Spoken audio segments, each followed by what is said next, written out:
हत्या, लोकतंत्र की हत्या, लोकतंत्र की हत्या। दोस्तों, एसआईआर पर जिस तरह से इस देश में राजनीति हो रही है और जिस तरह से राजनीति मोड़ आकर खड़ी हो चुकी है, उससे ये साफ पता चल रहा है कि चाहे केंद्र सरकार हो या फिर चुनाव आयोग हो, दोनों पर दबाव अब बिल्कुल आसमान छूने को आ रहा है।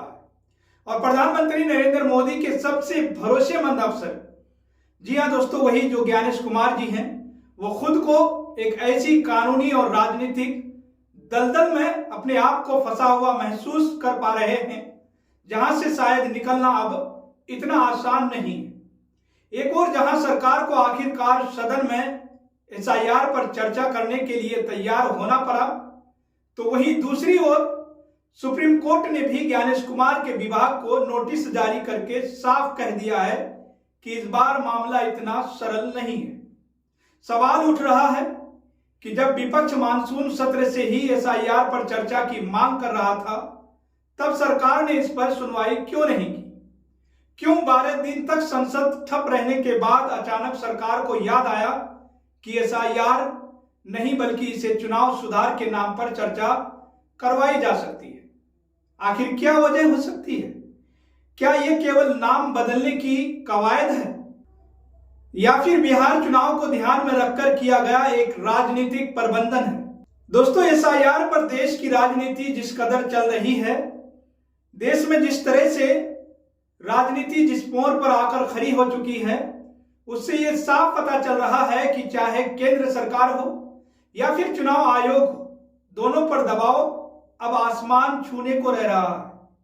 और प्रधानमंत्री नरेंद्र मोदी के सबसे भरोसेमंद अफसर, जी हाँ दोस्तों, वही जो ज्ञानेश कुमार जी हैं, वो खुद को एक ऐसी कानूनी और राजनीतिक दलदल में अपने आप को फंसा हुआ महसूस कर पा रहे हैं, जहां से शायद अब निकलना उसके लिए आसान नहीं हो सकता।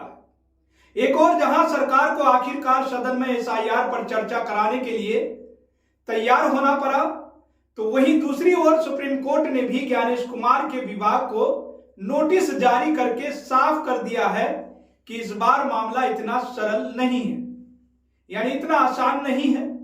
अब सवाल उठ रहा है कि जब विपक्ष मानसून सत्र से ही एसआईआर पर चर्चा की मांग कर रहा था, तब सरकार ने इस पर सुनवाई क्यों नहीं की?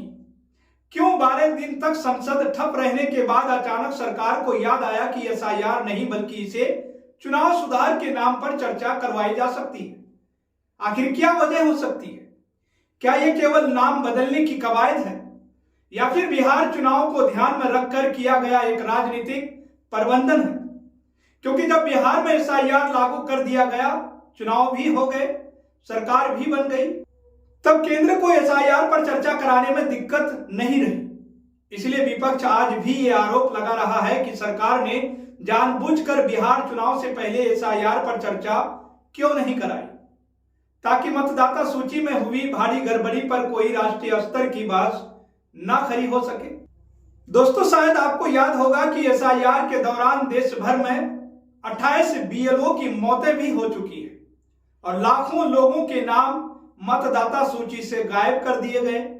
फिर भी जब मानसून सत्र में विपक्ष 267 के नियम के तहत चर्चा की मांग कर रहा था, सरकार ने इस पर एक शब्द बोलना जरूरी नहीं समझा। आज हालात ये हो चुकी है कि विपक्ष सड़क से लेकर संसद भवन के बाहर तक हर जगह एसआईआर के खिलाफ एक व्यापक आंदोलन चलाने में मजबूर हो रहा है।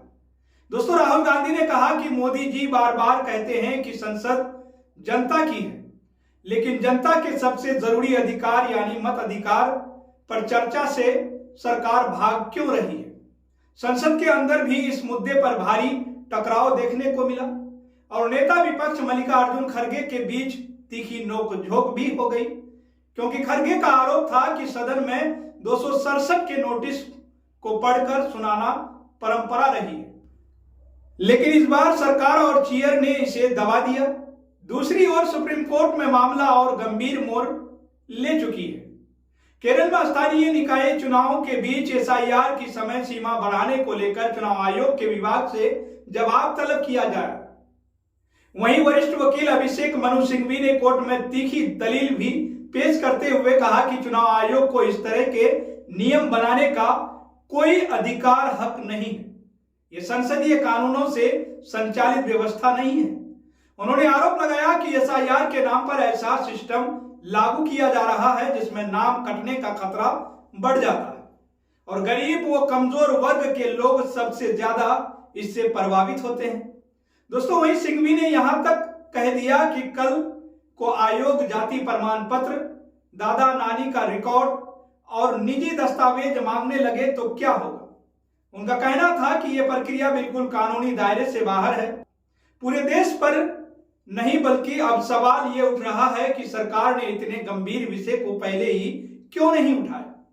वहीं वरिष्ठ वकील अभिषेक मनु सिंघवी ने कोर्ट में तीखी दलील भी पेश करते हुए कहा कि चुनाव आयोग को इस तरह के नियम बनाने का कोई अधिकार नहीं होता। यह संसदीय कानूनों से संचालित व्यवस्था है।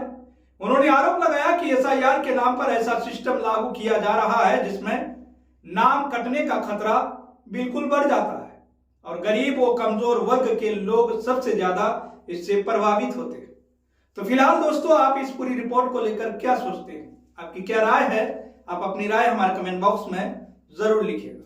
और साथ ही दोस्तों, अगर आपने अभी तक केएनई न्यूज को सब्सक्राइब नहीं किए हैं तो सब्सक्राइब जरूर कर लें और बेल आइकन को भी दबाना न भूलें।